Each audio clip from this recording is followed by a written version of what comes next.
नमस्ते, मैं हूं किशोर अजवाणी। आप देख रहे हैं देश का नंबर 1 न्यूज चैनल। घड़ी इशारा कर रही है 9 बजे रात का। वक्त 100 बात की एक बात का। 100 बात की एक बात में आज बच्चा चोरी की अफवाह के विलेन कौन है?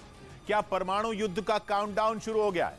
ताइवान में बाइडेन की बारूदी बिसात से चीन कैसे बचेगा? और किम जोंग उन की किस मिसाइल ने अमेरिका की नींद उड़ा दी? ब्रेकिंग न्यूज, रूस और यूक्रेन की जंग पर यूक्रेन की राजधानी कीव पर बड़े हमले की खबर है। कीव पर आसमानी हमले हुए हैं। महीनों बाद कीव में लोगों को सायरन की आवाज सुनाई दी। कीव पर हुए ताबड़तोड़ आसमानी हमलों के बाद लोगों को सुरक्षित जगहों पर पहुंचने को कहा गया। हालांकि कुछ देर बाद सायरन की आवाज बंद हो गई। ताजा हमलों में कई इमारतों को नुकसान की खबर है। इन हमलों से साफ हो गया कि यूक्रेन की जंग अभी और तेज होने वाली है। एक बार फिर यूक्रेन की राजधानी रूस के निशाने पर है, जिसका साफ संकेत मिला। पुतिन की फौज ने कीव के आसमान में ड्रोन भेजे। ड्रोन हमलों में वहां की कई इमारतें खंडहर में बदल गईं। यूक्रेन की राजधानी कीव लंबे वक्त के बाद जंग के दायरे में आई। साफ हो गया कि पुतिन ने यूक्रेन को घेरने के लिए नई रणनीति पर काम शुरू कर दिया है, जिसके तहत उन्होंने कीव पर बम वर्षा शुरू कर दी है। कीव पर आसमानी हमलों का दौर फिर शुरू हो चुका है। यूक्रेन की राजधानी कीव से एक बार लौटने के बाद रूस की फौज ने दोबारा कीव की तरफ देखा भी नहीं था, लेकिन एक बार फिर कीव रीजन में धमाकों की आवाजें सुनाई दी और लोगों को जलती हुई इमारतें दिखाई दी। दावा यह है कि पुतिन की फौज तो अभी कीव की तरफ नहीं बढ़ी, लेकिन कुछ ड्रोन जरूर कीव की तरफ भेजे गए। ऐसे ताकतवर ड्रोन भेजे गए जिन्होंने कीव के आसमान से बम बरसाने शुरू कर दिए। एक के बाद एक कई बम बरसाए जाने के बाद कई इमारतें तबाह हो गईं, कई इमारतों में आग लग गई। आग की लपटों को तो बाद में शांत कर दिया गया, लेकिन यूक्रेन की फौज की टेंशन बढ़ गई, क्योंकि कीव पर ड्रोन पहुंचने का मतलब यह है कि एक बार फिर पुतिन की फौज के निशाने पर यूक्रेन की राजधानी आ चुकी है। जंग की शुरुआत में भी रूस की सेना ने कीव की तरफ कूच किया था, लेकिन उस वक्त शुरुआती झटकों ने ही पुतिन को अपना प्लान बदलने पर मजबूर कर दिया था। रूस की फौज पहले दक्षिणी यूक्रेन की तरफ गई और फिर पूर्व और दक्षिण में बढ़ गई। अब हालात जंग के शुरुआती महीनों से काफी अलग हैं। रेफरेंडम करवाने के बाद पूर्वी यूक्रेन के बहुत बड़े हिस्से पर पुतिन का कब्जा हो चुका है। कीव पर हुए ताजा हमलों के बाद पुतिन की नई नीति का भी संकेत मिल गया। मतलब साफ है कि अब यूक्रेन के दक्षिण और पूर्व में तैनात पुतिन की सेना के निशाने पर कीव है। इस बार तो पुतिन की फौज ने दक्षिणी यूक्रेन से अपने ड्रोन कीव की तरफ भेजे थे।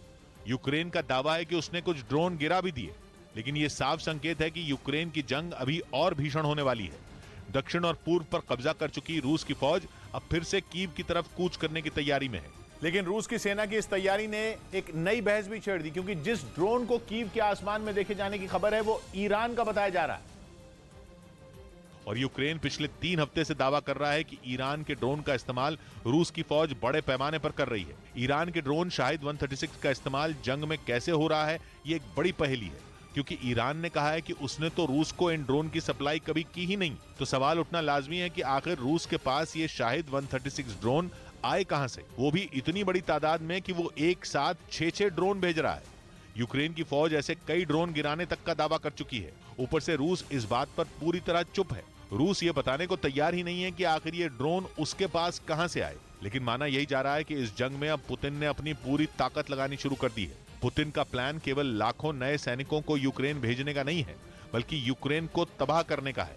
और अब तो इसमें ईरान के ताकतवर ड्रोन की भी एंट्री हो गई है। वो ड्रोन जो बेहद खतरनाक माने जाते हैं, इतने कि ईरान इन्हें कामिकाजे ड्रोन कहता है, जिसका मतलब होता है कि आत्मघाती ड्रोन है। यानी ये ड्रोन सिर्फ बम बरसाता नहीं है, बल्कि खुद एक बम की तरह है जो दुश्मन के ठिकाने पर गिरकर उसे तबाह कर देता है। दावा है कि इससे 2000 किलोमीटर दूर बैठे दुश्मन को भी निशाना बनाया जा सकता है।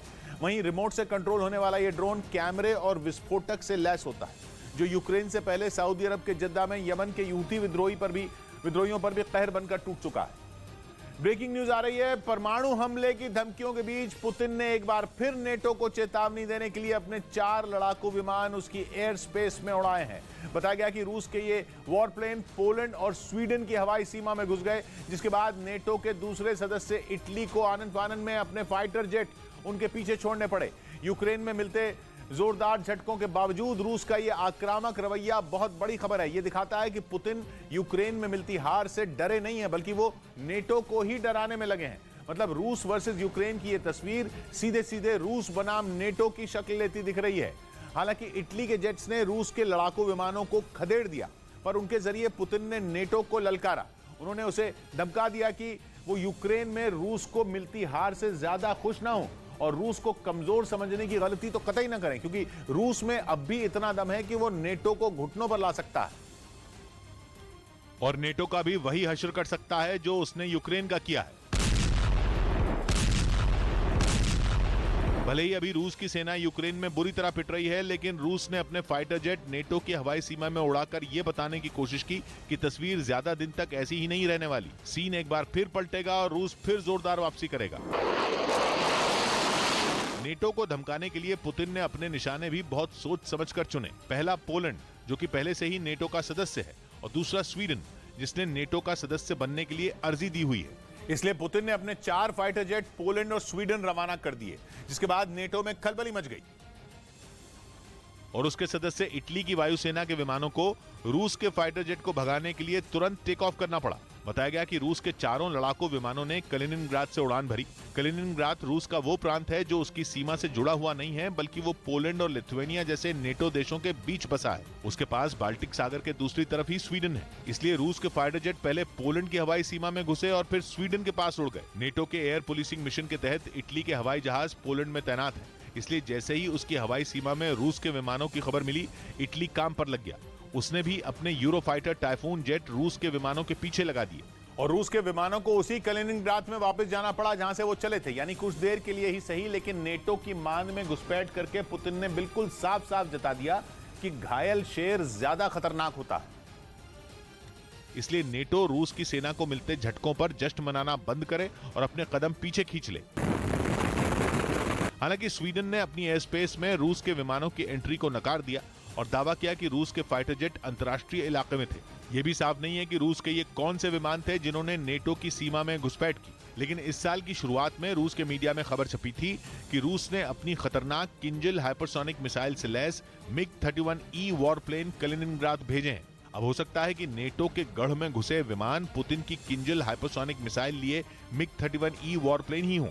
इस बीच खबर है कि अमेरिका पोलैंड में परमाणु हथियार तैनात कर सकता है। यूक्रेन के पड़ोसी देश और नेटो में अमेरिका के सहयोगी पोलैंड ने अमेरिका से कहा था कि उसे परमाणु हथियार साझा करने वाले प्रोग्राम में शामिल किया जाए, जिसकी वजह है परमाणु हमले का डर। क्योंकि अगर पुतिन ने पोलैंड पर बम गिराया तो उसके पास अपनी रक्षा के लिए कोई भी परमाणु हथियार नहीं है। यानी अगर अमेरिका ने पोलैंड को नेटो के न्यूक्लियर वेपन शेयरिंग प्रोग्राम का हिस्सा नहीं बनाया तो उस पर आफत आ जाएगी। मुमकिन है कि उसका डर सच भी हो जाए, क्योंकि पोलैंड उन देशों में एक है जिसने जंग में पहले दिन से यूक्रेन का साथ दिया था और जंग की वजह से बेघर हुए यूक्रेन के हजारों शरणार्थियों को पनाह दी थी। वैसे पोलैंड ने इससे पहले कभी भी परमाणु हथियार नहीं मांगे थे, लेकिन इस बार बात अलग है। पुतिन गुस्से में आकर कुछ भी कर सकते हैं। अमेरिका को भी इस बात का एहसास है और माना जा रहा है कि इसी वजह से अमेरिका के परमाणु हथियार जल्द पोलैंड पहुंच सकते हैं। खबर है कि पोलैंड के राष्ट्रपति ने तो ये तक बोल दिया कि वो परमाणु हथियारों का बेसब्री से इंतजार कर रहे हैं। यानी यूक्रेन तो नहीं, लेकिन यूक्रेन के पड़ोस में बाइडेन का परमाणु बम पहुंचने वाला है। नेटो के सदस्य ब्रिटेन और फ्रांस के पास परमाणु हथियार हैं, लेकिन जर्मनी, बेल्जियम, इटली और तुर्की जैसे देशों को नेटो के न्यूक्लियर वेपन शेयरिंग प्रोग्राम के तहत B-61 परमाणु बम दिए जाते हैं, जिनकी संख्या करीब 100 है। और पोलैंड चाहता है कि उसे भी इन देशों में शामिल कर लिया जाए, क्योंकि पोलैंड को डर है कि रूस उस पर कभी भी परमाणु हथियार चला सकता है, जिसकी एक बड़ी वजह है पोलैंड का रूस के नजदीक होना। क्योंकि रूस और पोलैंड के बीच की दूरी है करीब 5000 किलोमीटर। यानी पोलैंड पुतिन के परमाणु हथियारों की रेंज में है। वो अलग बात है कि पोलैंड और रूस एक दूसरे के साथ कोई बॉर्डर शेयर नहीं करते, लेकिन उसकी सीमा यूक्रेन से लगती है। यूरोप के 9वें सबसे बड़े देश पोलैंड की आबादी करीब 4 करोड़ है और इस मामले में EU में शामिल देशों में ये 6ठे नंबर पर आता है। पोलैंड के डरने की एक और वजह है, वो ये है कि वो नेटो और यूरोपियन यूनियन दोनों का हिस्सा, और ये दोनों ही रूस के दुश्मन बने बैठे हैं। मतलब पोलैंड के पुतिन से डरने की एक नहीं बल्कि कई वजह हैं, और इसी वजह से उसके राष्ट्रपति ने जोर देकर कहा था कि वो नेटो के न्यूक्लियर वेपन शेयरिंग प्रोग्राम में शामिल होना चाहते हैं। जिसके अगले ही दिन खबर आ गई कि बाइडेन उनकी बात मानने के मूड में है। यानी पोलैंड के रास्ते बाइडेन अपने परमाणु बम को रूस के नजदीक पहुंचा सकते हैं, या यूं कहें कि रूस और नेटो की भिड़ंत का रास्ता बना सकते हैं। वैसे रूस पहले बोल चुका है कि यूक्रेन में हथियारों की सप्लाई उसके और नेटो की सीधी जंग की वजह बन सकती है। और अब पोलैंड से परमाणु बम शेयर करने की खबर है। यानी धीरे धीरे परमाणु जंग का माहौल तैयार होने लगा है, फिर चाहे वो पोलैंड के बहाने से हो या फिर यूक्रेन के नाम पर। दुनिया धीरे धीरे बारूद के ढेर पर बैठ रही है, जो डरने वाली बात है, क्योंकि अगर इस ढेर में परमाणु बम के नाम की माचिस लगी तो सिर्फ और सिर्फ तबाही होगी। इधर राष्ट्रपति के खिलाफ टिप्पणी कर कांग्रेस नेता उदित राज फंस गए। उदित राज पर राष्ट्रपति द्रौपदी मुर्मू के खिलाफ विवादास्पद ट्वीट करने का आरोप लगा। हालांकि हंगामा बढ़ने पर बाद में उन्होंने अपने ट्वीट पर सफाई भी दी। मैं भी एक दलित हूँ और वो भी दलित आदिवासी हैं। मैं सीधे संवाद उनसे कर रहा हूँ। केंद्रीय जनजातीय मामलों के मंत्री अर्जुन मुंडा ने उदित राज के इस ट्वीट के बहाने कांग्रेस के रवैये पर सवाल उठा दिए। कांग्रेस के नेता अपने खोखलेपन का सबूत दे रहे हैं। राष्ट्रीय महिला आयोग ने उदित राज के इस ट्वीट को महिलाओं का अपमान बताया और नोटिस भेजकर उनसे जवाब मांगा। और केवल महिला के लिए नहीं, एक कॉन्स्टिट्यूशनल हेड जो गवर्नमेंट के हेड होते हैं उनके अगेंस्ट का है। उधर खबर है कि जापान के ऊपर से मिसाइल का टेस्ट करने के बाद उत्तर कोरिया के शासक किम जोंग उन ने जापान सागर में एक बार फिर घातक मिसाइल दाग दी। बीते 15 दिनों में यह छठी बार है जब किम ने इस तरह का परीक्षण किया और मिसाइल दागकर फिर शांति को भंग कर दिया। दक्षिण कोरिया की तरफ से दावा किया गया कि किम जोंग उन ने एक बार फिर मिसाइल फायर की जो जापान सागर में जाकर गिरी, जिसके गिरते ही समंदर ने आग उगलनी शुरू कर दी।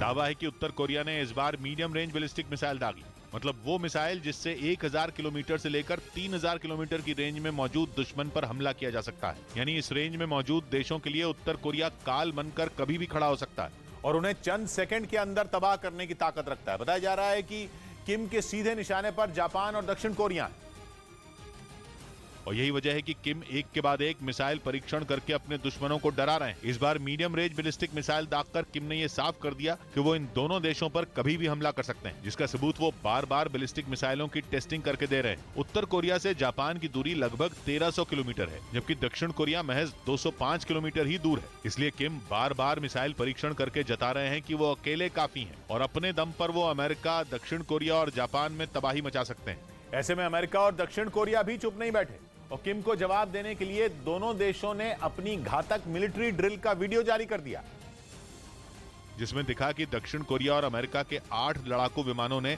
येलो सी में ताबड़तोड़ बम की बारिश की। यह अभ्यास किम के 5वीं बार मिसाइल टेस्ट करने के कुछ ही घंटों बाद किया गया। दोनों देशों ने पहले समंदर में अपने टारगेट पर निशाना साधा, जिसके बाद दुश्मन के ठिकानों को तबाह कर दिया गया।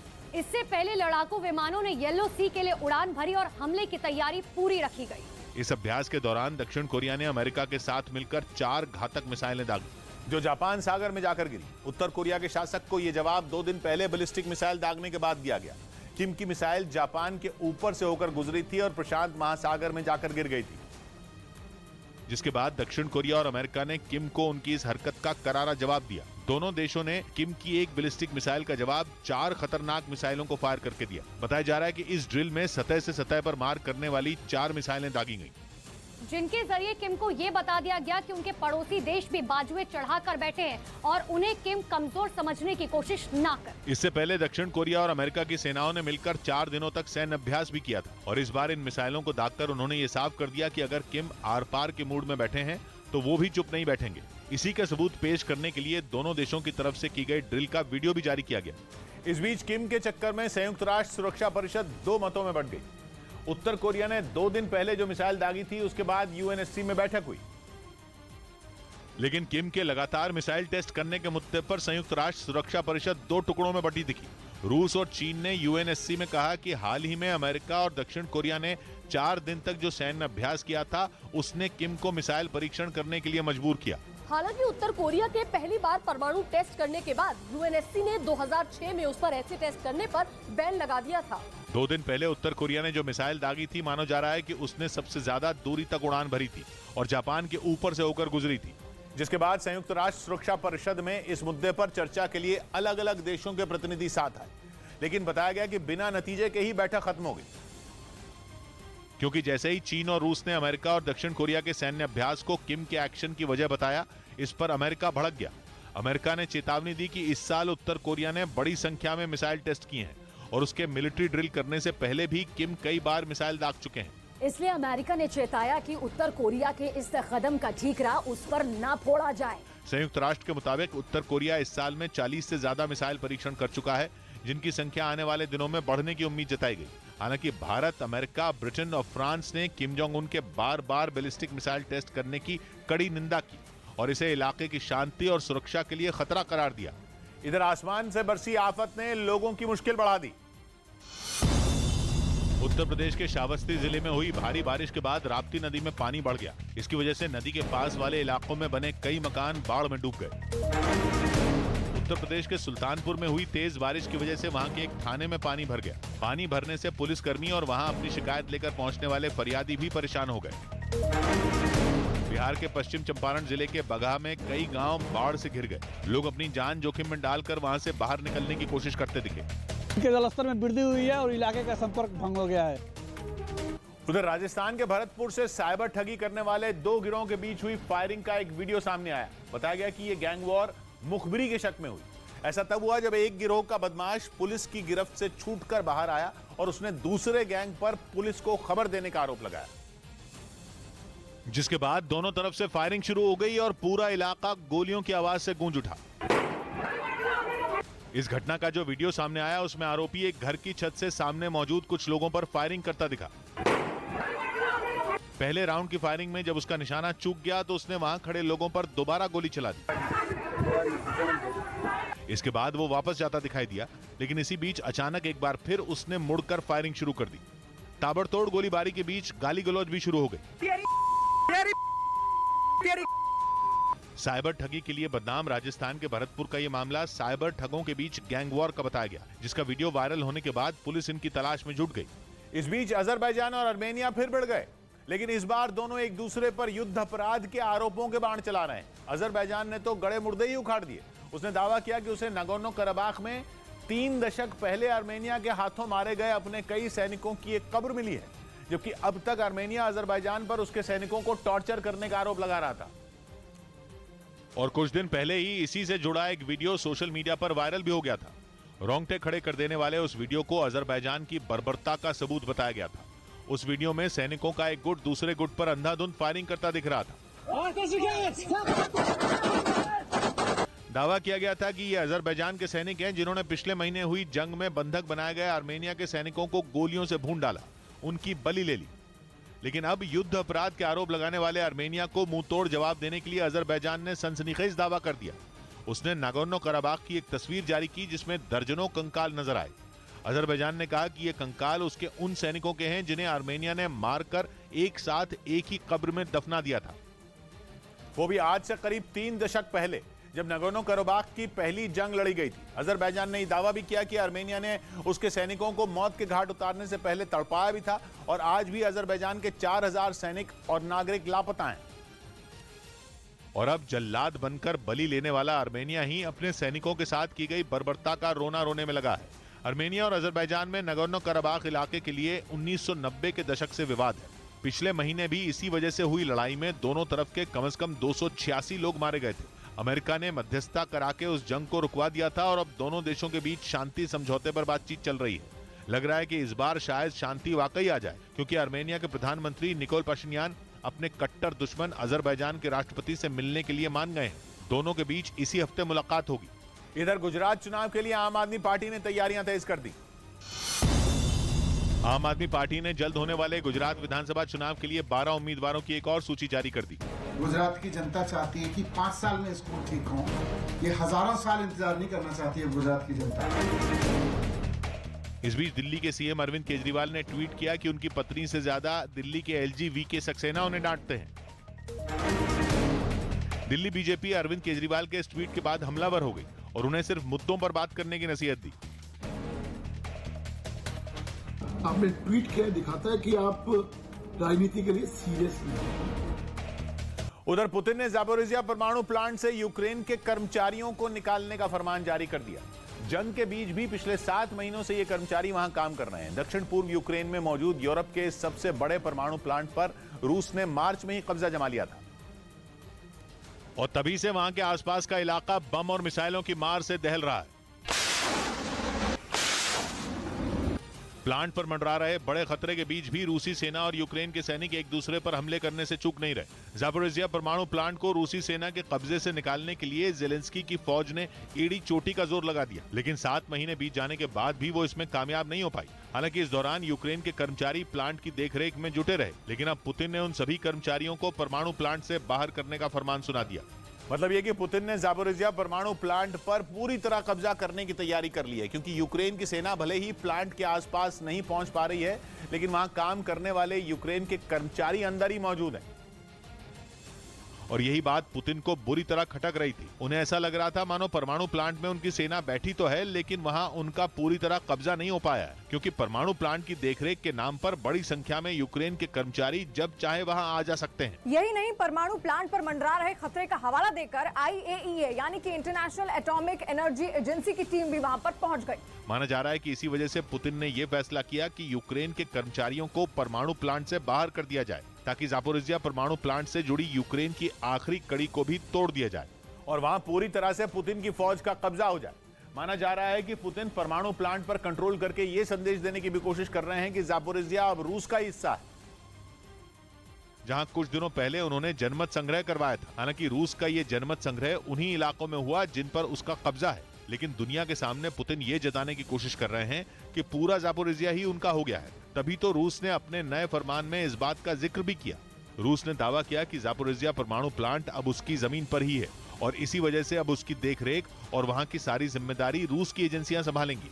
लेकिन यूक्रेन ने रूस के इस आदेश को सिरे से नकार दिया। उसने अपने कर्मचारियों से परमाणु प्लांट के अंदर काम जारी रखने को कह दिया और साथ ही रूस को यह चेतावनी भी दे दी कि वो जल्द ही ज़ापोरिज़िया परमाणु प्लांट को उसके हाथों से निकाल लेगा। लेकिन यूक्रेन की इस चेतावनी का रूस पर कोई असर नहीं हुआ। उसने एक बार फिर ज़ापोरिज़िया शहर को निशाना बनाया। यूक्रेन ने दावा किया कि रूसी सेना ने शहर की एक रिहायशी इमारत पर हमला किया और एक के बाद एक कुल 7 मिसाइलें शहर की तरफ दाग दी। यूक्रेन के मुताबिक रूस की तरफ से छोड़ी गई मिसाइलें एक रिहायशी इमारत से टकराईं, जिसके बाद वहां आग लग गई। इमारत का आधा हिस्सा मलबे के ढेर में बदल गया। मिसाइल हमले की खबर मिलते ही रेस्क्यू टीम मौके पर पहुंच गई। खंडहर में बदल चुकी इमारत पर चढ़कर राहत बचाव का काम शुरू किया गया। कई लोगों के मलबे में दबे होने की आशंका के बीच उनकी तलाश शुरू कर दी गई। रात में हमला होने के बाद शुरू हुआ रेस्क्यू ऑपरेशन सुबह तक चलता रहा। वहां से कई घायल लोगों को बचाकर बाहर भी निकाल लिया गया। लेकिन यूक्रेन ने दावा किया कि रूस के इस मिसाइल हमले में 2 लोगों की मौत हो गई। इधर वंदे भारत एक्सप्रेस हादसे का शिकार हो गई। अहमदाबाद से मुंबई जा रही वंदे भारत एक्सप्रेस कुछ भैंसों से टकरा गई। राहत की बात यह रही कि इस हादसे में कोई बड़ा नुकसान नहीं हुआ। भोपाल में नेशनल इंस्टीट्यूट ऑफ टेक्नोलॉजी परिसर में एक बाघ दिखा। बाघ की दहशत को देखते हुए वहां छात्रों के लिए ऑनलाइन क्लास का इंतजाम किया गया।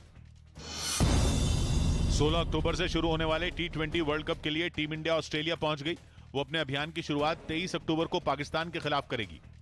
उधर छत्तीसगढ़ के दुर्ग में भीड़ ने बच्चा चोरी की अफवाह के बाद 3 साधुओं की पिटाई कर दी। साधुओं की बेरहमी से पिटाई का वीडियो सोशल मीडिया पर वायरल हो गया, जिसमें कई लोग साधुओं को बुरी तरह पीटते नजर आए। भारी भीड़ के बीच फंसे साधुओं को जिसका मन किया उसने ही पीटा। एक तरफ जहां कुछ लोग उन पर घूंसे बरसाते दिखे, तो वहीं दूसरी तरफ कोई बालों को खींचकर पिटाई करता नजर आया। सैकड़ों लोगों की भीड़ से लोग बारी बारी साधुओं पर हमला करते दिखाई दिए। 1 मिनट के अंदर ही लोगों ने साधुओं पर इतने घूंसे बरसा दिए कि वो बुरी तरह लहूलुहान हो गए।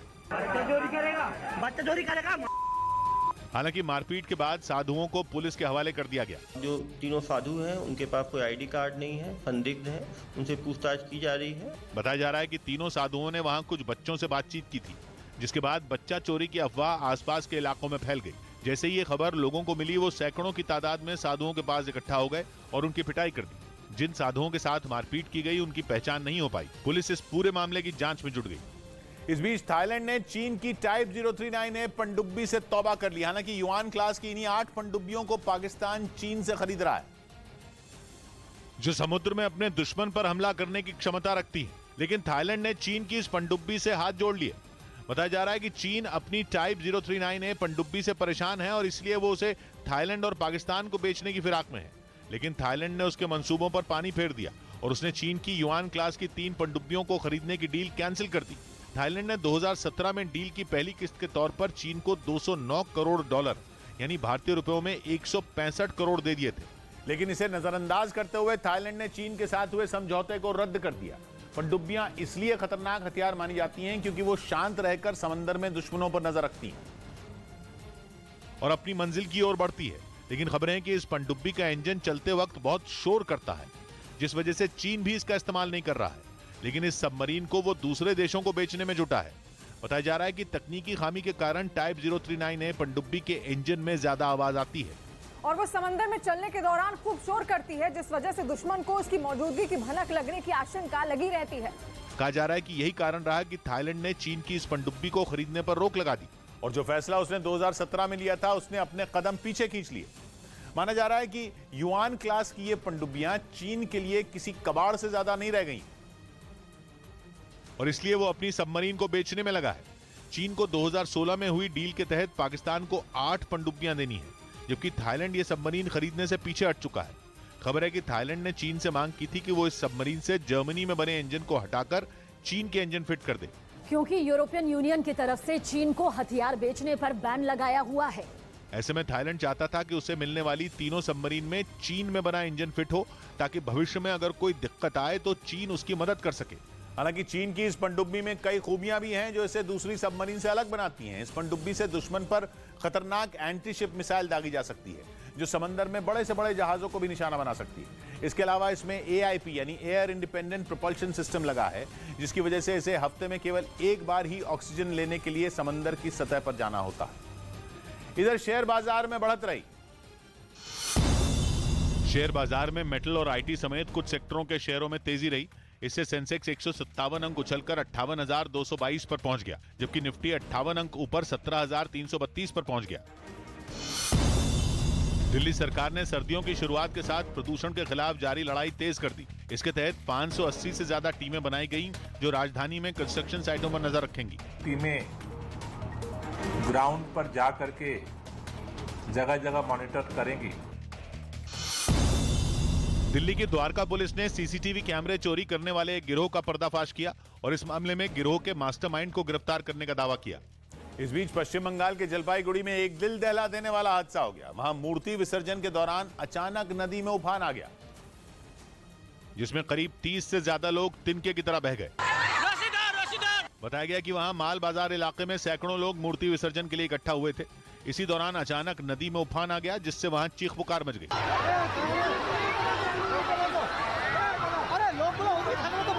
दावा किया गया कि उस जगह पर पिछले 20 साल से मूर्ति विसर्जित की जाती रही है, लेकिन इस बार पहाड़ों के रास्ते अचानक आए सैलाब की वजह से यह हादसा हुआ। Within 5 minutes, some people are swept away.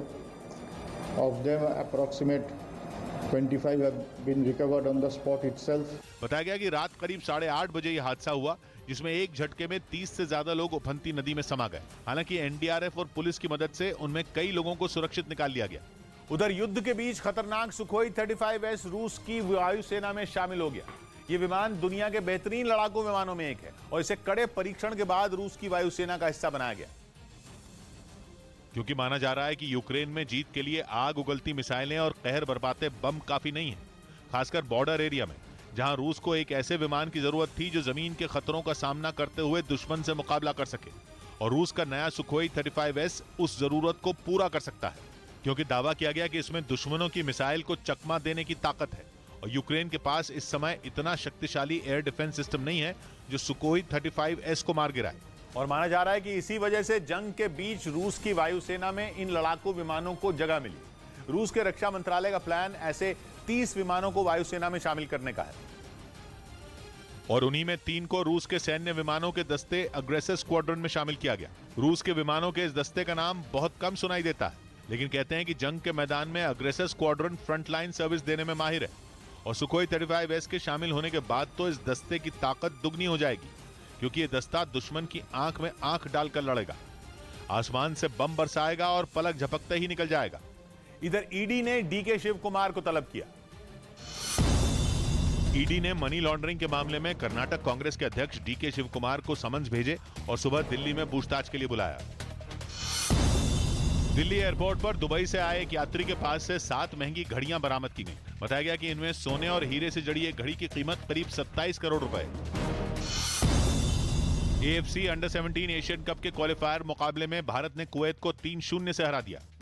उधर उत्तर प्रदेश के अलीगढ़ में टोल प्लाजा से जबरन गाड़ी निकाल रहे कुछ लोगों ने एक टोल कर्मी की पिटाई कर दी। आरोपी बीजेपी विधायक रविंद्र पाल सिंह के समर्थक बताए जा रहे हैं, जिनसे कर्मचारी ने पैसे मांगे, लेकिन आरोप है कि इससे नाराज होकर वो उस पर टूट पड़े। टोल प्लाजा से सामने आए वीडियो में दिखा कि जब कर्मचारी उनसे बचने के लिए अपने केबिन की तरफ जाने लगा तो वो उसके पीछे वहां भी पहुंच गए। इसी बीच उसका एक साथी बीच बचाव के लिए सामने आया तो उसकी भी धुनाई हो गई। वीडियो में साफ दिखा कि गाड़ी जब टोल प्लाजा पर पहुंची तो कर्मचारी ने बैरियर को नीचे कर दिया, लेकिन कार सवार बैरियर को टक्कर मारते हुए आगे निकल गए। फिर वो उतर कर आए और टोल कर्मचारी को पीटना शुरू कर दिया। और आरोप है कि जिन लोगों ने टोल प्लाजा पर मारपीट की उनकी स्कॉर्पियो पर बीजेपी विधायक रविंद्रपाल सिंह का स्टिकर भी लगा था। और कहा जा रहा है कि टोल प्लाजा पर जब उनको रोकने की कोशिश की गई तो वो गुंडागर्दी पर उतर आए। देखते ही देखते वहां भीड़ इकट्ठा हो गई, जिन्होंने आरोपियों को समझाने की कोशिश की, लेकिन वो उल्टा उन्हीं से उलझते दिखे।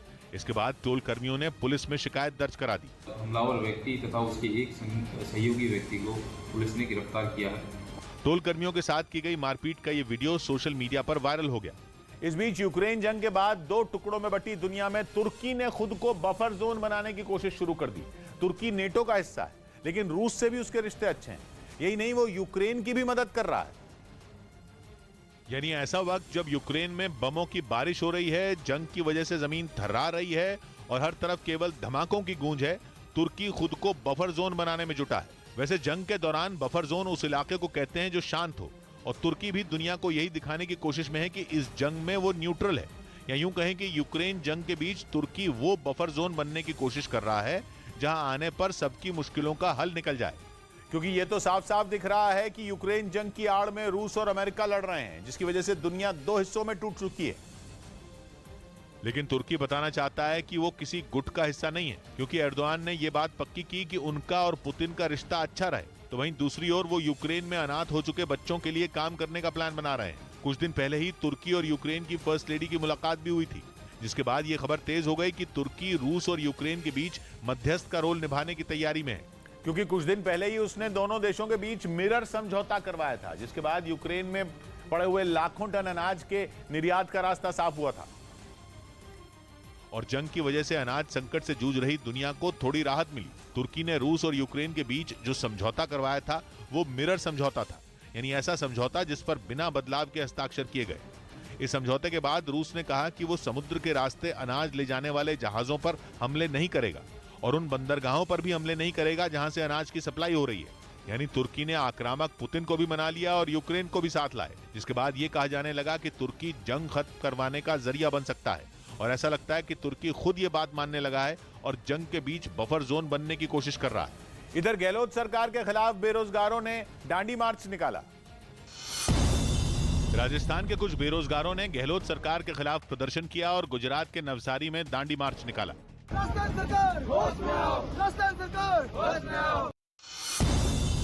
मंगलवार को प्रधानमंत्री मोदी उज्जैन में महाकाल मंदिर के कॉरिडोर का उद्घाटन करेंगे, जिसके लिए वहां तैयारियां तेज हो गई। और सरकार चाहती है कि महाकाल के ये धार्मिक पर्यटन का क्षेत्र भी बने। हरियाणा में एशिया का सबसे बड़ा जंगल सफारी पार्क बनेगा, जिसका ऐलान मुख्यमंत्री मनोहर लाल खट्टर ने किया। उन्होंने बताया कि ये पार्क गुरुग्राम और नूह जिले में 10,000 एकड़ में फैला होगा। 10 जोन लगभग होंगे इसमें। इस बीच खबर है कि सेना को मिले लाइट कॉम्बैट हेलीकॉप्टर प्रचंड LAC के पास असम में तैनात किए जाएंगे। चीन की फौज पर दबाव बनाने के लिए ये अटैक हेलीकॉप्टर गेम चेंजर साबित हो सकते हैं। इसीलिए प्रचंड की सबसे पहली तैनाती LAC के पास असम में किए जाने की योजना बनाई गई है। असम में पहले से सेना अभ्यास में लगी हुई है। चीन की शरारती सेना केवल लद्दाख में ही नहीं बल्कि पूर्व में भी गड़बड़ी फैलाने की कोशिश करती रही है। भारतीय फौज के लिए पूर्व में भी चीन से निपटने की चुनौती उतनी ही बड़ी है जितनी बड़ी पूर्वी लद्दाख में। इसीलिए पिछले कुछ दिनों से भारतीय फौज लगातार असम में मीसामारी नाम की जगह पर अभ्यास करने में लगी है। LAC से असम के मीसामारी की दूरी करीब 250 किलोमीटर से ज्यादा नहीं है। ये ऐसी दूरी है जिसे भारत के सुखोई 30 MKI और रफाल जैसे फाइटर जेट मिनटों में तय कर सकते हैं। LAC के पास पूर्व में भी कुदरती तौर पर हालात बेहद मुश्किल हैं, लेकिन भारत के साथ अच्छी बात यह है कि इन हालात में लड़ने का भारतीय फौज को तगड़ा अनुभव है। ऊपर से प्रचंड जैसा अटैक हेलीकॉप्टर भारतीय फौज की ताकत को और भी ज्यादा बढ़ा देगा, क्योंकि भारतीय सेना को मिलने वाला यह पहला अटैक हेलीकॉप्टर है। पूरी तरह भारत में बना यह हेलीकॉप्टर भारतीय फौज की जरूरतों को ध्यान में रखते हुए तैयार किया गया है। इसमें एक 20 किलोमीटर चौड़ी गोली चलाने वाली एक गन लगी है और माफ कीजिएगा 20 मिलीमीटर चौड़ी गोली चलाने वाली एक गन लगी है और 70 मिलीमीटर चौड़े रॉकेट दागने वाले एक लॉन्चर भी लगा हुआ है। इस तरह के हथियार किसी भी अटैक हेलीकॉप्टर को बेहद घातक बना देते हैं। इसके अलावा इसमें anti tank guided missile Helina भी लगी है। एंटी टैंक का मतलब है कि ये आसमान से जमीन पर सटीक निशाना लगा सकती है, जबकि हवा से हवा में मार करने के लिए इसमें एक अलग मिसाइल लगाई गई है। कुल मिलाकर ऐसी खतरनाक मिसाइलें प्रचंड में हैं कि लक्ष्य जमीन पर हो या आसमान में, उसका बचना नामुमकिन है। सबसे खास बात यह कि इसका वजन 5.8 टन है। ये किसी भी दूसरे हेलीकॉप्टर के मुकाबले काफी कम है। हल्का होना ही इसकी सबसे बड़ी खासियत है, जिसकी वजह से ये ज्यादा ऊंचाई तक उड़ान भर सकता है, वो भी अपनी पूरी रफ्तार के साथ, वो भी तब जब उस पर सारे हथियार तैनात हो। 21,000 फीट की ऊंचाई तक प्रचंड किसी भी ऑपरेशन को अंजाम दे सकता है, वो भी 300 किलोमीटर प्रति घंटा से ज्यादा की रफ्तार से उड़ान भरते हुए। इसीलिए दावा यह किया जाता है कि प्रचंड सियाचिन जैसे इलाके में कारगर साबित होने वाला दुनिया का अकेला अटैक हेलीकॉप्टर है। अभी तक सेना को 5 ही प्रचंड हेलीकॉप्टर मिले हैं, लेकिन सेना को अभी 95 प्रचंड और मिलेंगे। वायुसेना के लिए भी 10 हेलीकॉप्टर का सौदा हुआ है, जबकि वायुसेना को ऐसे 65 हेलीकॉप्टर और चाहिए। प्रचंड हेलीकॉप्टर से जुड़ी इन जरूरतों को पूरा होने में अभी 10 से 15 साल लग सकते हैं। इसका मतलब यह भी है कि दुश्मनों पर प्रचंड प्रहार के लिए भारतीय फौज पूरी तरह तैयार हो रही है। कुछ दिनों पहले ही बेंगलुरु में आर्मी एविएशन स्क्वाड्रन की स्थापना की गई है। इसी दस्ते को 3 प्रचंड सौंपे गए हैं। चौथा हेलीकॉप्टर भी इसी दस्ते को इस महीने के आखिर तक मिलने की उम्मीद है। माना जा रहा है कि उसके बाद यही दस्ता असम में तैनात कर दिया जाएगा। इधर गाजियाबाद के अस्पताल में सांप देखने से भगदड़ मच गई। दिल्ली के पास गाजियाबाद में जिला अस्पताल में एक सांप मिला, जिसे देख मरीज भागने लगे। बाद में अस्पताल के 2 कर्मचारियों ने सांप को पकड़कर बाहर छोड़ दिया। उत्तर प्रदेश के सहारनपुर में तेज बारिश की वजह से सड़कों पर पानी भर गया। ऐसे में वहां से गुजर रही एक कार सैलाब में फंस गई। महिला T20 एशिया कप में दोपहर 1 बजे से टीम इंडिया और पाकिस्तान के बीच मुकाबला होगा। प्रदेश से रौंद कर देने वाला सामने आया। वहां तेज रफ्तार कार ने एक मोटरसाइकिल सवार को रौंद दिया। हादसा वहां लगे सीसीटीवी कैमरे में रिकॉर्ड हुआ, जिसमें कार उस मोटरसाइकिल को जोरदार टक्कर मारती दिखाई दी। कार की टक्कर इतनी भीषण थी कि उस पर बैठा आदमी दूर जा गिरा। सामने आए वीडियो में वो आदमी मोटरसाइकिल पर अपनी 2 बहनों को बिठाकर सड़क किनारे रुकता नजर आया, लेकिन जैसे ही उसने मोटरसाइकिल रोकी, सामने से आ रही कार उसे रौंदती हुई आगे बढ़ गई। हालांकि टक्कर मारने के बाद कार भी सामने लगे बिजली के खंभे से टकरा गई। कार की रफ्तार इतनी तेज थी कि वो जैसे ही लोहे के खंभे से भिड़ी, खंभा नीचे से मुड़ गया, जबकि कार के परखचे उड़ गए।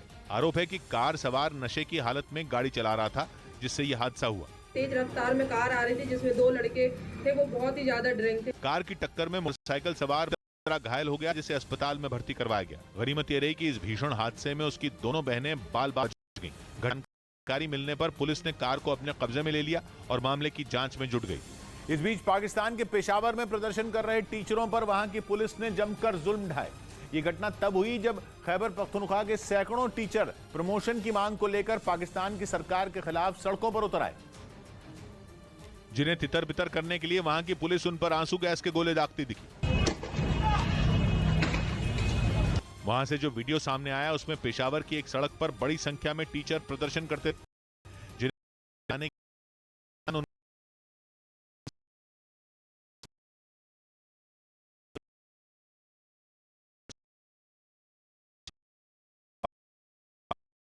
वहां से नहीं हटे। इसके बाद पाकिस्तान की पुलिस ने उन पर वाटर कैनन से पानी की बौछार कर दी, जिसके बाद वहां भगदड़ मच गई। बताया गया कि पुलिस की इस कार्रवाई में प्रदर्शन में शामिल कई लोग घायल हो गए। इधर भ्रष्टाचार के केस में पंजाब पुलिस में AIG आशीष कपूर पर कार्रवाई हुई। विजिलेंस विभाग ने पंजाब पुलिस में AIG आशीष कपूर को भ्रष्टाचार के आरोप में गिरफ्तार कर लिया। तमिलनाडु के तिरुप्पुर में एक निजी अनाथ आश्रम में फूड पॉइजनिंग की वजह से 3 बच्चों की मौत हो गई, जबकि 10 से ज्यादा बच्चों को अस्पताल में भर्ती करवाया गया। राष्ट्रीय खेलों में बैडमिंटन खिलाड़ी बी साई प्रणीत और आकर्षी कश्यप ने अपने अपने मुकाबलों में जीत दर्ज की और गोल्ड मेडल जीत लिए। उधर ईरान के हिजाब आंदोलन की आग यूरोप पहुंच गई। वहां यूरोपियन यूनियन की संसद में स्वीडन की एक सांसद ने ईरान की महिलाओं के समर्थन में अपने बाल काट लिए। 22 साल की महसा अमीनी की पुलिस हिरासत में मौत के बाद से ही पिछले 3 हफ्तों से ईरान में जोरदार प्रदर्शन हो रहे हैं और राजधानी तेहरान तो गोलियों की आवाज से गूंज रही है। जो तस्वीरें सामने आई, उसमें शहर की एक सड़क पर ताबड़तोड़ गोलियां चलती दिखाई दी। इस दौरान वहां हिजाब के विरोध में कई महिलाएं प्रदर्शन करती दिखी, जो पुलिस के गोली चलाने के बाद चीखने चिल्लाने लगी। इसी तरह की एक दूसरी तस्वीर में पुलिस के जवान प्रदर्शन कर रही महिलाओं को सड़क पर घसीटते और उनकी पिटाई करते दिखे। यही वजह है कि ईरान में महिलाओं पर हो रहे अत्याचार के विरोध में स्वीडन की सांसद अबीर अल सलानी ने अपने बाल काट लिए और उन्होंने साफ शब्दों में यह कह दिया कि ईरान में जो हो रहा है उसे किसी भी सूरत में जायज नहीं ठहराया जा सकता। यही नहीं, स्वीडन की सांसद ने ईरान की सरकार से फौरन महिलाओं पर हो रहे अत्याचार को रोकने की अपील की, क्योंकि हिजाब विरोधी आग ईरान के 160 से ज्यादा शहरों में फैल चुकी है। जगह जगह सरकार के खिलाफ लोग सड़कों पर उतरकर आगजनी कर रहे हैं। तेहरान के एक स्कूल से आए एक वीडियो में कुछ लड़कियां ईरान के नेताओं की तस्वीर को पैरों तले रौंदती दिखी। पूरे ईरान में हिजाब आंदोलन की आग भड़क चुकी है। अब तो इस आंदोलन को पूरी दुनिया से समर्थन भी मिल रहा है। इसकी बानगी तब देखने को मिली जब स्वीडन की सांसद अबीर अल सलानी ने हिजाब आंदोलन के समर्थन में यूरोपियन यूनियन की संसद में कैंची से अपने बाल काट लिए। We are going to stand with you. Jian, Azadi, women, life, freedom. बाल काटने के बाद वो अपनी सीट पर पहुंच गई, लेकिन उनकी इस हरकत को देखकर वहां मौजूद सभी सांसद हैरान रह गए, क्योंकि किसी ने भी यह नहीं सोचा था कि स्वीडन की सांसद ईरान की सरकार का विरोध जताने के लिए ऐसा कुछ करेंगी। यही नहीं, सांसद अबीर अल सलानी ने बाकायदा इसका एक वीडियो भी सोशल मीडिया पर पोस्ट किया और उन्होंने ये ऐलान किया कि जब तक ईरान की महिलाएं आजाद नहीं होती तब तक वो उनके साथ खड़ी रहेंगी, क्योंकि पिछले करीब 3 हफ्तों से ईरान आंदोलन की आग में जल रहा है।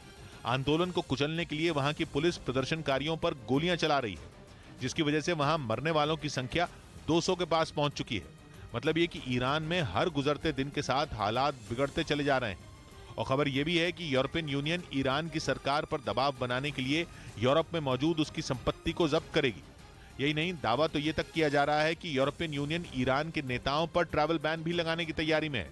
इस बीच उत्तर प्रदेश के मुजफ्फरनगर से हैरान कर देने वाला एक वीडियो सामने आया। वहां रावण दहन के दौरान आतिशबाजी से भगदड़ मच गई।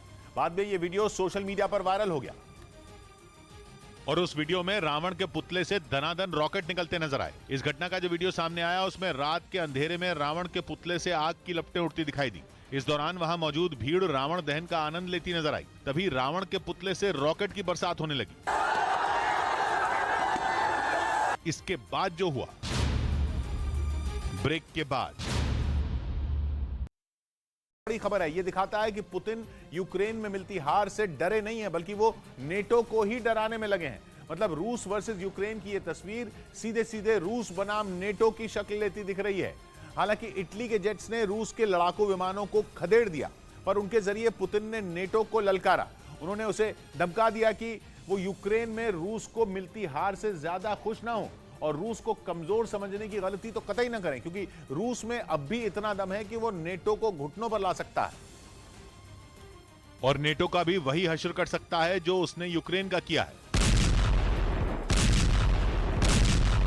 भले ही अभी रूस की सेना यूक्रेन में बुरी तरह पिट रही है, लेकिन रूस ने अपने फाइटर जेट नेटो की हवाई सीमा में उड़ाकर यह बताने की कोशिश की कि तस्वीर ज्यादा दिन तक ऐसी ही नहीं रहने वाली। सीन एक बार फिर पलटेगा और रूस फिर जोरदार वापसी करेगा।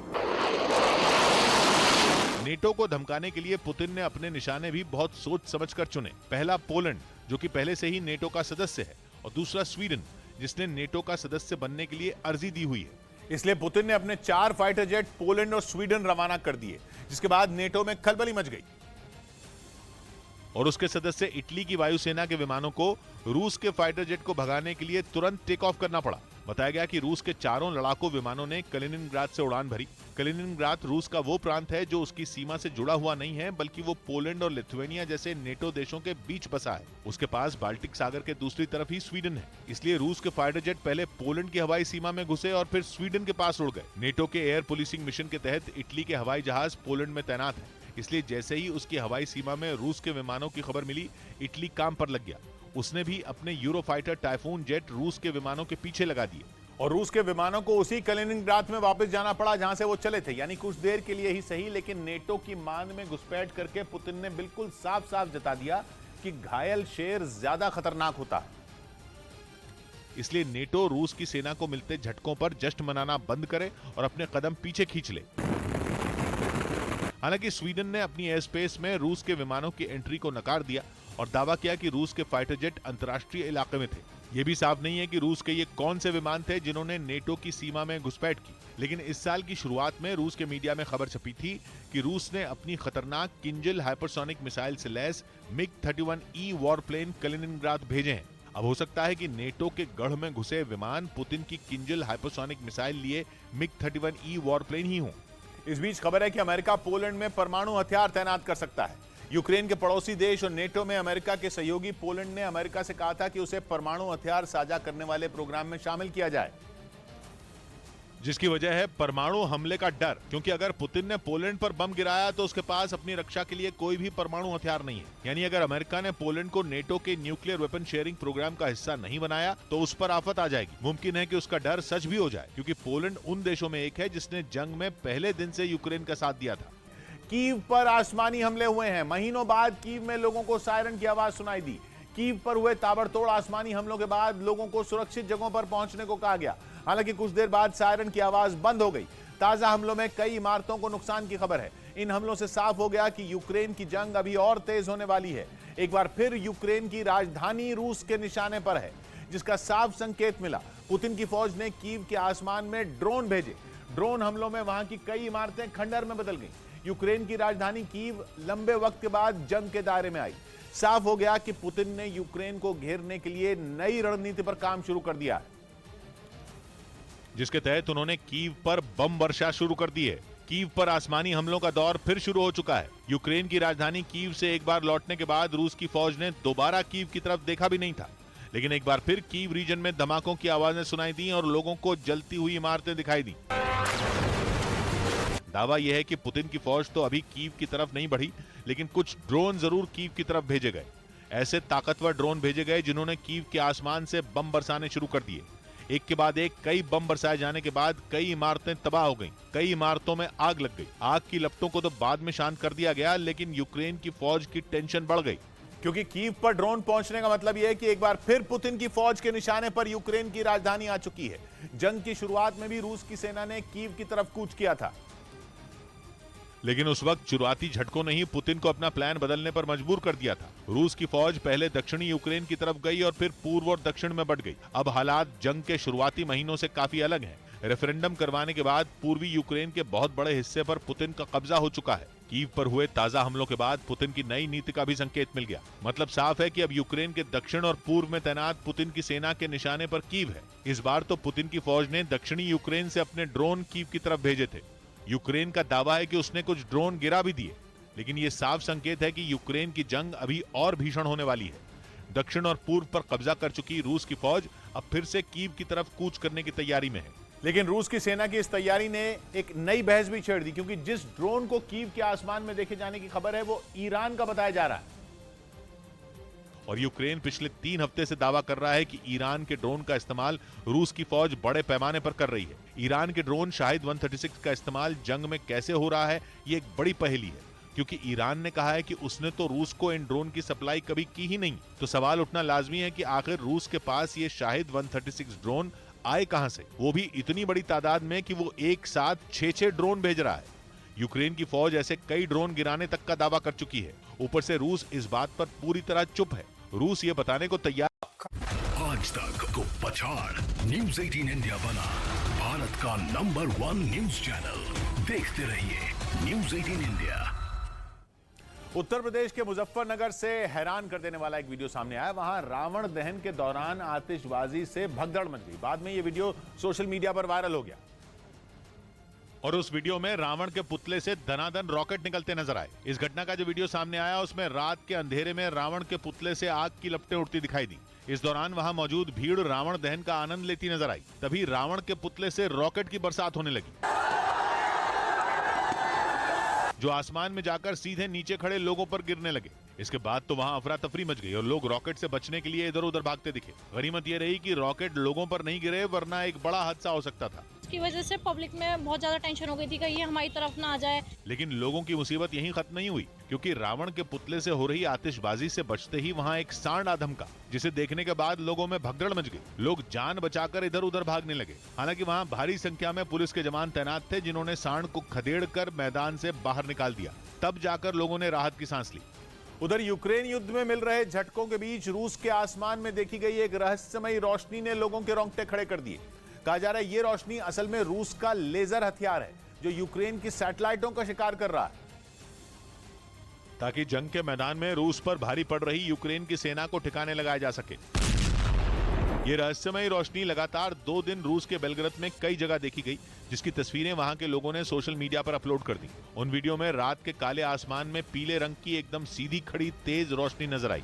उसमें जरा सी भी हलचल होती नहीं दिखी। बेलग्राद रूस के पश्चिम में है, जिससे यूक्रेन की सीमा लगती है। बॉर्डर के दूसरी तरफ ही यूक्रेन का खार्किव है। ऐसे में दावा किया जा रहा है कि ये रोशनी रूस का पेरिस्वेत एंटी सैटेलाइट लेजर है, जिससे पुतिन अंतरिक्ष में चक्कर लगाते जेलेंस्की के सैटेलाइटों को पंगु बनाने में लगे हैं, क्योंकि सैटेलाइटों के बिना जंग में दमदार से दमदार हथियार भी बेकार है। और पेरिस्वेत लेजर तो लगभग 1500 किलोमीटर की दूरी पर मौजूद सैटेलाइटों को बेदम कर सकता है। मॉस्को के एक अखबार का भी दावा है कि जिस दिन बेलग्राद के आसमान में रोशनी दिखी, उस दिन रूस अपने युद्ध में एकदम नए हथियारों का इस्तेमाल कर रहा था। इधर कांग्रेस की भारत जोड़ो यात्रा में सोनिया गांधी शामिल हुई। कर्नाटक के मंड्या में सोनिया गांधी पार्टी की भारत जोड़ो यात्रा से जुड़ी। उन्होंने राहुल गांधी और सैकड़ों कार्यकर्ताओं के साथ कुछ देर तक पैदल यात्रा की। इस यात्रा का एक वीडियो भी सामने आया, जिसमें राहुल गांधी अपनी मां सोनिया गांधी के जूतों के फीते बांधते दिखाई दिए। कांग्रेस अध्यक्ष पद का चुनाव लड़ रहे शशि थरूर ने चेन्नई में प्रचार किया। वहां उन्होंने पार्टी नेताओं से मुलाकात कर वोट देने की अपील की। We are all here to say we can do better. उधर पश्चिमी मीडिया ने दावा किया कि ताइवान और अमेरिका के साथ जारी तनातनी के बीच चीन ने अपनी घातक ड्रोन पनडुब्बियों को समंदर में उतार दिया। अपने इस कदम से चीन ने यह साफ कर दिया कि वो समंदर में दुश्मनों के छक्के छुड़ाने के लिए कमर कस चुका है। दावा यह भी किया जा रहा है कि चीन ताइवान पर हमला करने से पहले उसे घेरने में जुटा है, और इसीलिए वो 2 महीनों तक ताइवान को डराने के लिए मिसाइल पर मिसाइल दागता रहा। यही नहीं, ताइवान को घेरकर चीन ने कई दिनों तक मिलिट्री ड्रिल भी की, और अब उसने समंदर में अपनी घातक ड्रोन पनडुब्बियों को भी उतार दिया, जिसका सीधा मतलब यह है कि चीन ताइवान और अमेरिका को सबक सिखाने के लिए दक्षिण चीन सागर में तैयार खड़ा है। और उसका दावा है कि उसकी इस ड्रोन पनडुब्बी XLUUV यानी extra large unscrewed under water vehicle की ताकत के आगे कोई नहीं टिकने वाला। असल में ताइवान की वजह से चीन और अमेरिका के बीच काफी वक्त से तनातनी चल रही है। चीन ताइवान को किसी भी सूरत में हड़पना चाहता है, लेकिन उसकी परेशानी यह है कि ताइवान के आगे अमेरिका ढाल बनकर खड़ा है और वो चीन से मुकाबले के लिए दक्षिण चीन सागर में पूरी तैयारी कर चुका है, क्योंकि चीन वहां एक छत्र राज करने का सपना पाले बैठा है और उसे यह कतई मंजूर नहीं कि दक्षिण चीन सागर में अमेरिका या फिर कोई और देश दखल दे। यही वजह है कि चीन समंदर में अपना दबदबा बनाए रखने और अपनी ताकत बढ़ाने में जी जान से जुटा है।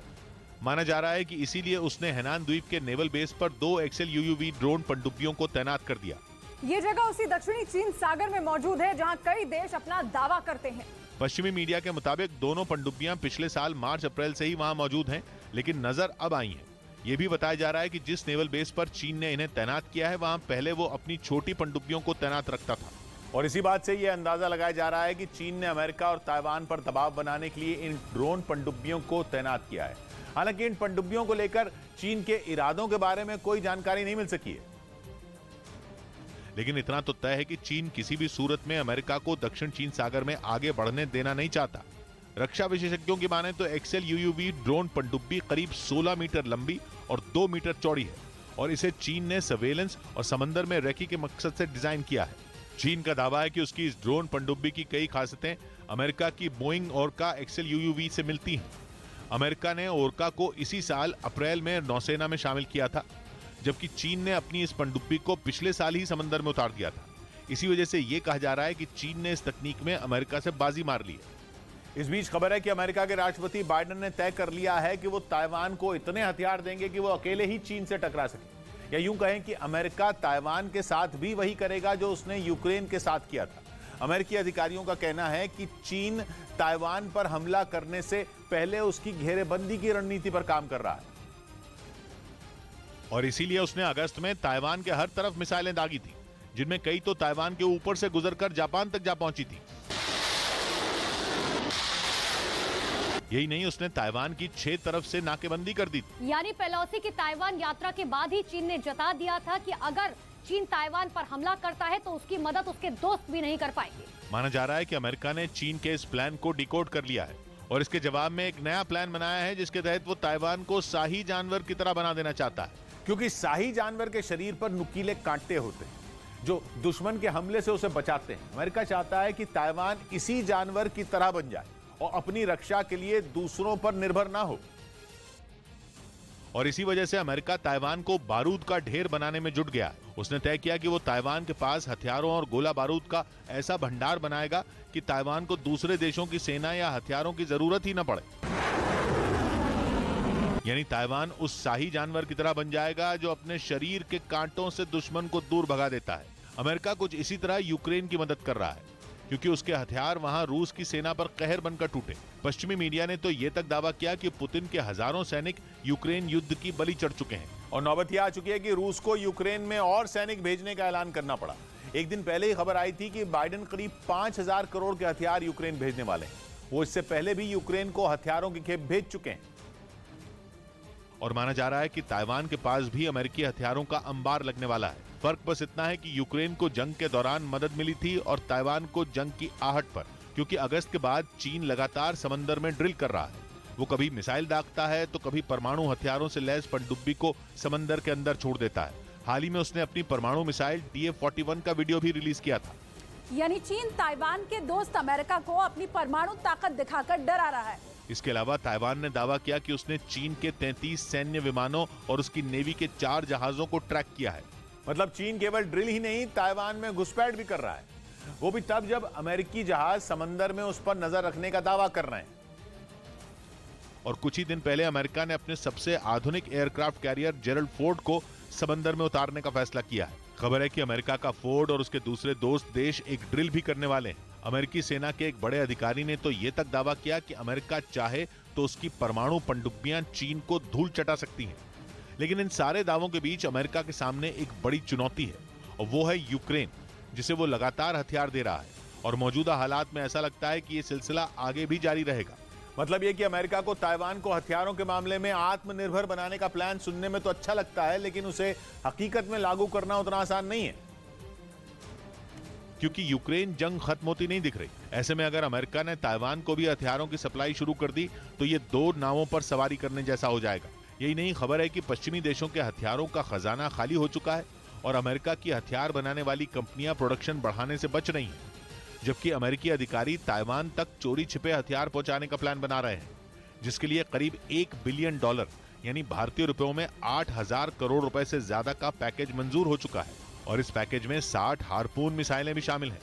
ये एंटी शिप मिसाइलें होती हैं, यानी अमेरिका ताइवान को ऐसी मिसाइलें देने का मन बना रहा है जो समंदर में उपद्रव करने का मन बना चुके चीन के जहाजों को ही उड़ा दें। यही नहीं, खबर है कि अमेरिका तमाम चुनौतियों के बावजूद ताइवान तक तय समय पर मदद पहुंचाने के मूड में है, क्योंकि उसे पता है कि जितना खतरा रूस से है उतना ही चीन से भी है। और अगर चीन ने ताइवान पर हमला कर दिया तो बाद में उसकी मदद करना मुश्किल हो जाएगा। इधर रिलायंस के अस्पताल को धमकी देने वाला गिरफ्तार हो गया। मुंबई पुलिस ने धमकी देने वाले आरोपी को बिहार के दरभंगा से पकड़ लिया। एक दिन पहले सर HN रिलायंस फाउंडेशन अस्पताल को बम से उड़ाने की धमकी मिली थी। पुलिस आरोपी को बिहार से मुंबई लेकर आई, जिसके बाद अदालत ने उसे सोमवार तक पुलिस हिरासत में भेज दिया। पेश किए जाने के बाद 10 तारीख तक की रिमांड पे जो है उसे कोर्ट ने भेज दिया। इस मामले में पुलिस ये पता लगाने में जुटी है कि जिस नंबर से धमकी दी गई वो आरोपी के नाम पर है या किसी और के। मुंबई पुलिस इस तरह की घटना को लेकर के अत्यंत सजग है और जल्द ही हम आरोपी को अरेस्ट करके उस पर कठोर प्रतिबंधक कार्रवाई करेंगे। उधर महाराष्ट्र के नवी मुंबई से हैरान कर देने वाला एक वीडियो सामने आया। वहां लोकल ट्रेन में सीट के लिए महिलाओं के बीच जमकर मारपीट हुई, जिसका वीडियो सोशल मीडिया पर वायरल हो गया, जिसमें महिलाएं एक दूसरे पर दनादन थप्पड़ बरसाती नजर आईं। मारपीट का जो वीडियो सामने आया उसमें महिलाएं सीट के लिए एक दूसरे से बहस करती दिखी, लेकिन देखते ही देखते बात इतनी बढ़ गई कि उनके बीच हाथापाई शुरू हो गई और एक दूसरे पर वो घूंसे बरसाने लगी। इस दौरान वहां मौजूद कुछ महिलाएं मामला शांत कराने की कोशिश करती दिखी, लेकिन मारपीट कर रही महिलाओं ने उनकी एक न सुनी और एक दूसरे के बाल पकड़कर जमकर हाथ पैर चलाती रहीं। घटना की जानकारी मिलने के बाद वहां पुलिस पहुंच गई, जिसने उन्हें समझाने की कोशिश की, लेकिन महिलाओं के बीच हो रही मारपीट की चपेट में वो भी आ गई। चोट लगने से वो बुरी तरह घायल हो गई। वहीं इस घटना के बाद पुलिस ने वायरल वीडियो के आधार पर दोनों महिलाओं के खिलाफ केस दर्ज कर लिया।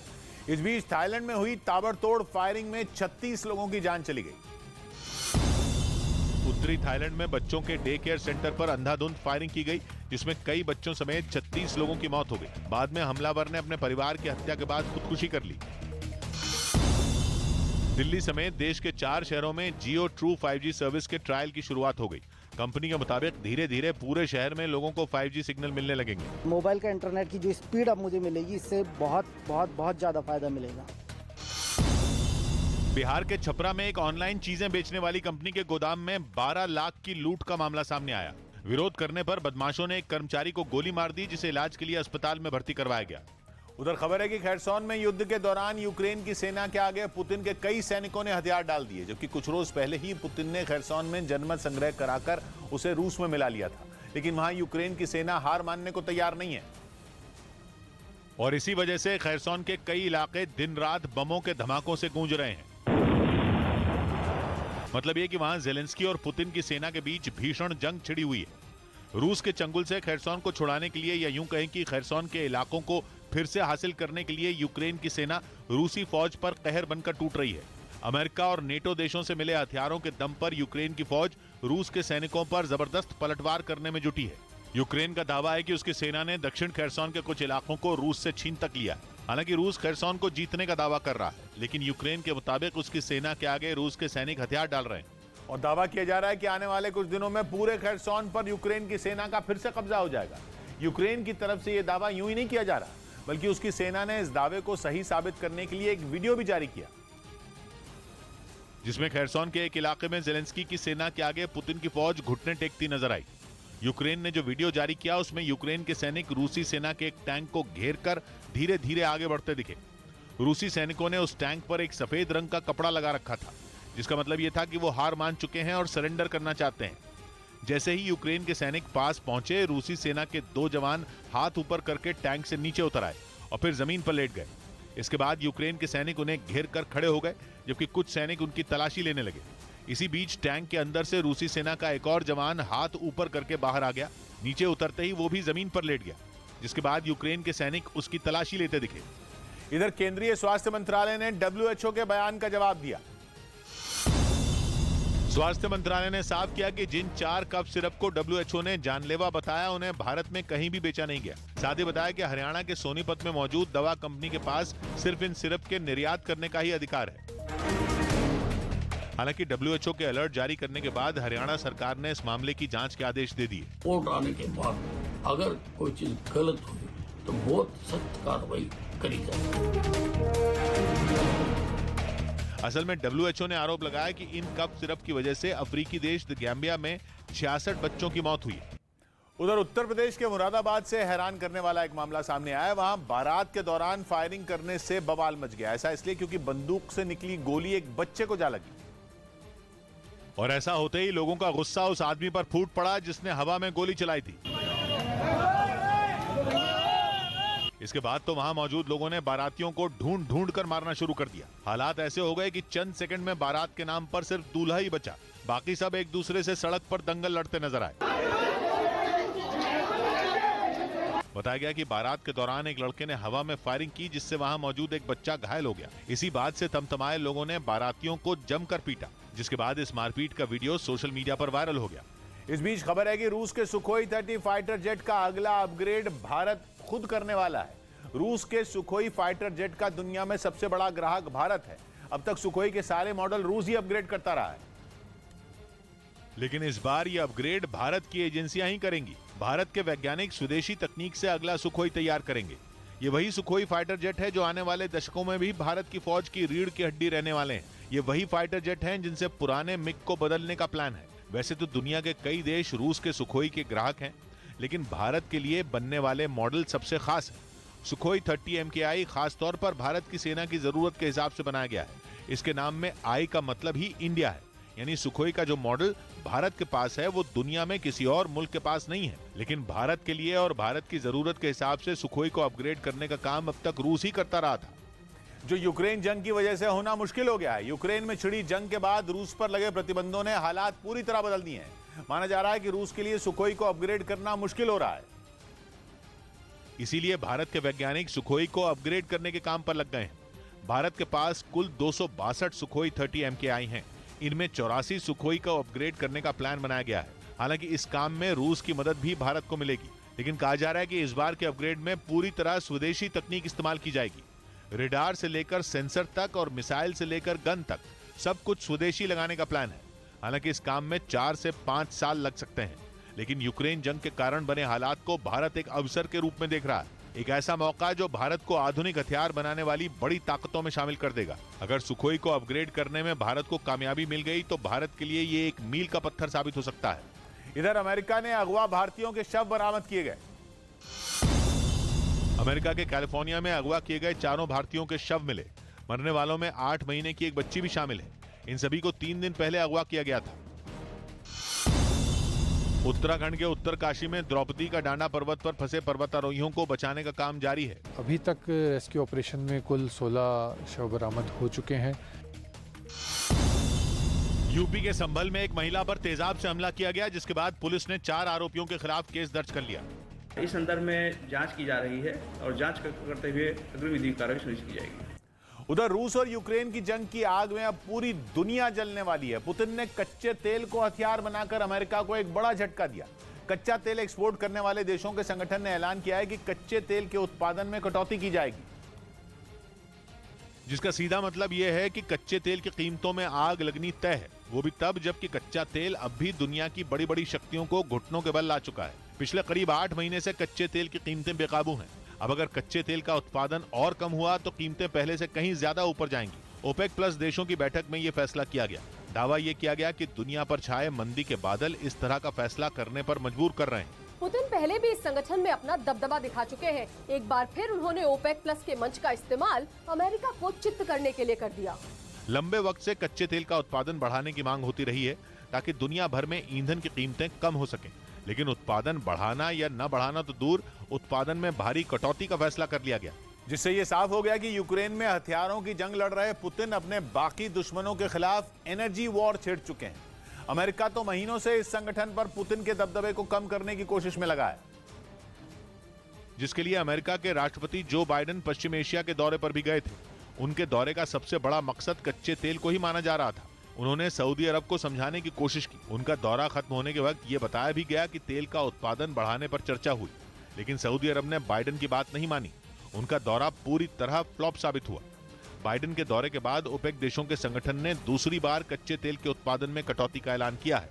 अब तक ओपेक देश तेल के उत्पादन में 30 लाख बैरल रोजाना की कटौती का ऐलान कर चुके हैं, लेकिन ओपेक देशों का यह फैसला अमेरिका की इंटरनेशनल बेइज्जती से कम नहीं है। ऊपर से केवल 1 महीने बाद अमेरिका में मिड टर्म इलेक्शन होने वाले हैं। लगातार बढ़ती महंगाई और बढ़ती ब्याज दरों से लोग बेहाल हो रहे हैं, जिसका गुस्सा अमेरिका के लोग चुनावों में निकाल सकते हैं, क्योंकि ऐसे हालात के लिए सबसे ज्यादा दोषी अमेरिका को ही माना जा रहा है। सबसे बड़ी बात यह है कि जब से बाइडेन अमेरिका के राष्ट्रपति बने हैं, तभी से अमेरिका और सऊदी अरब के रिश्ते लगातार बिगड़ रहे हैं। इसीलिए पश्चिम एशिया के देशों से रूस की नजदीकी को इसे भी बड़ा कारण माना जा रहा है।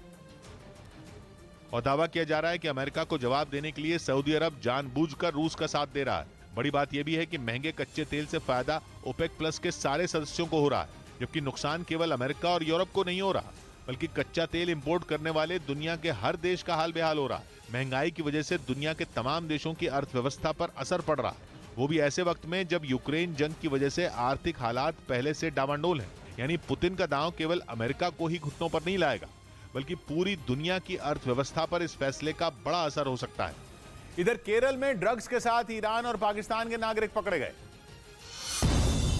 केरल के पास कोच्चि में समंदर में नौसेना ने एक नाव से 1000 करोड़ के ड्रग्स की खेप पकड़ी। नाव में सवार 4 ईरानी और 2 पाकिस्तानी नागरिकों को गिरफ्तार कर लिया गया। फ्रांस की लेखक एनी एर्नो को इस साल के साहित्य के नोबेल पुरस्कार से नवाजा गया। उन्हें यह पुरस्कार उनके साहस और सामाजिक बुराइयों को किताबों के जरिए दुनिया के सामने लाने के लिए दिया गया। राजस्थान के सीकर में पुलिस ने एक बच्चे को अगवा करने के आरोप में 2 लोगों को गिरफ्तार कर लिया। अपहरण करने का मुख्य मकसद जो था वो पैसे प्राप्त करना। ईशा अंबानी ने मुंबई में देश का पहला मल्टी डिसिप्लिनरी कल्चरल सेंटर खोलने का ऐलान किया, जिसका नाम the Nita Mukesh Ambani cultural centre होगा और इसका उद्घाटन अगले साल 31 मार्च को मुंबई के जियो वर्ल्ड सेंटर में होगा। इस बीच यूरेशियन टाइम्स नाम की वेबसाइट ने दावा किया कि दक्षिण कोरिया अमेरिका से F-35 लड़ाकू विमान खरीदकर पछता रहा है। खबरों के मुताबिक अमेरिका के ये आधुनिक विमान दक्षिण कोरिया में पड़े पड़े जंग खा रहे हैं, क्योंकि तकनीकी खराबी की वजह से ये वहां उड़ान ही नहीं भर पा रहे। दक्षिण कोरिया ने अमेरिका से 40 F-35 फाइटर प्लेन खरीदे थे, जो आसमान में गरज कर दुश्मनों को दहलाने के लिए जाने जाते हैं। स्टेल्थ तकनीक से लैस ये विमान रडार को भी चकमा देने की क्षमता रखते हैं। साथ ही ये इतनी तेजी से दुश्मन पर वार करते हैं कि उसे संभलने का मौका तक नहीं मिलता।